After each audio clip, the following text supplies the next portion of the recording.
Welcome to the Learning Pines YouTube. We hope this video helps.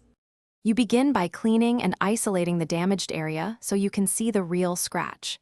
Use soapy water, dry it, then mask around the scratch to protect the intact paint.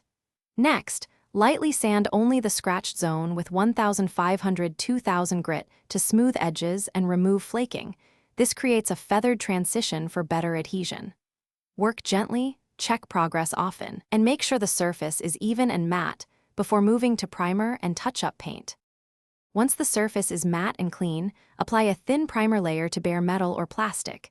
This promotes adhesion and prevents rust.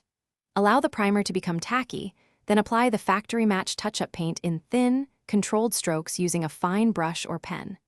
Build the paint in several thin coats rather than one thick coat.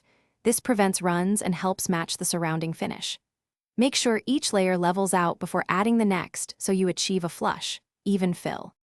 After paint cures, wet sand lightly with 1500-2000 grit to blend transition and remove high spots, then clean the area. Apply 2-3 thin clear coat layers to protect and restore gloss. Allow full drying between coats. Once cured, polish with a rubbing compound and finish with a fine polish to match surrounding shine.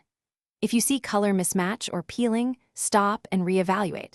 Remove the clear coat to the paint, feather sand again, and repeat primer/paint steps to correct adhesion or color issues. Thanks for watching. Consider subscribing if we helped you.